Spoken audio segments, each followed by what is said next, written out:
Hello everyone, this is Cindy. Today's video is a scrapbooking layout process video using Echo Park's Hello Again collection. It's an older collection but not super old, and I'm going to be doing a layout that I think I try to do at least once a year, sometimes more, where the focus is on what I'm doing at the time, what I'm obsessed with, sort of my creative space. Because I think too often in scrapbooks we focus on other people and events, which is great, but the person that's normally behind the camera kind of gets left out. So I try to do this at least once a year, sometimes more, that focuses on what I'm doing so that I'm not absent from my scrapbooks. So the first thing you will see me do is to just ink all the edges of my paper using distress ink in antique linen and a mini blending foam. I think that's a Ranger one, I'm not sure. I like doing this not just to the paper edges, which covers up that white cardstock core that I don't like, but it also, when you use it on all of the elements or nearly all of the elements on your page, it gives the whole thing kind of a more cohesive look. It's just that little final touch. The next thing I am going to do is cut down a piece of ledger paper. This is from Pink Paisley from my stash, and I like using ledger paper instead of a traditional journaling block because I'm not limited to size. I can customize it to the layout I'm working on. After I get it all trimmed down where I want it, I'm going to use a Making Memories edge distresser to kind of rough up the edges of my page to give it a worn look. There are several options available if you want to use the distressed look. This is a great option if you can still find it. Tim Holtz makes a really good one, a little round one that's got a bunch of different edge options. There's the Distress It All, which is a little tool. Tends to be a little bit more brutal on the paper than I usually like, but it's kind of fun. Or you could just use an emery board if you don't have any of those options available. Unfortunately, my camera ate some of my recording, so the next part where I showed you how I used the typewriter to create the journaling block was, well, gone. So I'm going to have to wing it. I wanted to use this block with my photo in the upper right hand corner and then use my typewriter to create the journaling sort of in a wrapped style around the photo.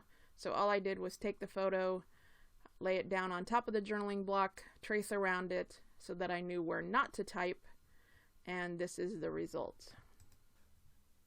So this photo is of me 6 or 7 years ago, I think. Time has tap danced its way across my forehead a little bit since then, but not too much. That's kind of what I look like now. I erased the lines around the photo that I had used to mark off my journaling, and then I'm going to use paper from the collection and do a little bit of layering. And then I'm going to add 3 photos of my favorite things at the time that I talk about in the journaling. I trimmed those photos down to fairly small, and then I used on my silhouette, I cut out a Polaroid frame element and attached those photos to them so it looks kind of Polaroidy. That's a word. Then I'm just going to layer up those pages and tuck my photos in. I have a Jack-in-the-Box that I had as a kid that someone found me a duplicate of it. I have a typewriter, not the one I use for this journaling, but pretty darn close. And then I have my swatch book of my distress ink colors. And those were 3 of my favorite things that year, and that's what the journaling talks about. And as always seems to happen when I am recording, my ATG gun ran out of tape, so I figured I would go ahead and leave that in there just in case anyone has ever had a problem like I do getting my ATG gun reloaded. I love my ATG gun. It's perfect. I have had this one for 9 or 10 years and it works just as well as it did when I first got it, but it does seem to run out of tape at the most inopportune times. I'm going to take those 3 Polaroid style photos and arrange them around the outside of the page.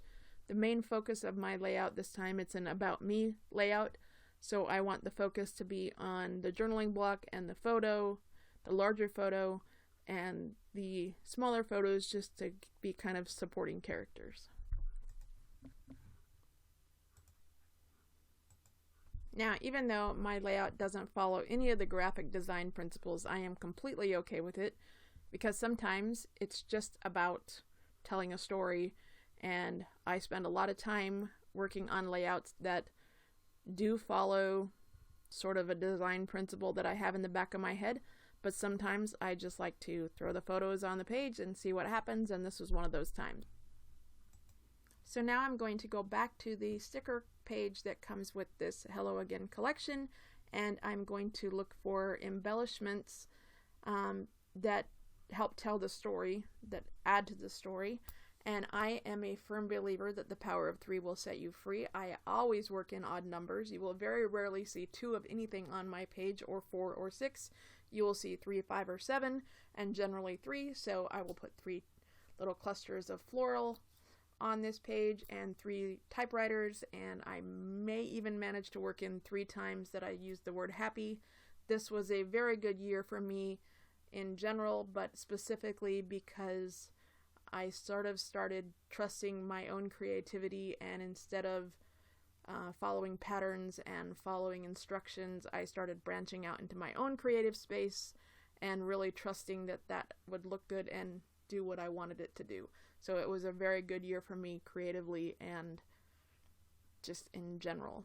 And that's the story I was telling in the journaling and with the things that I put on this page.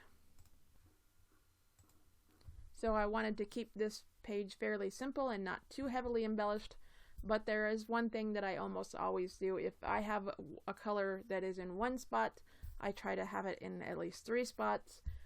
So the word happy is there, that's red.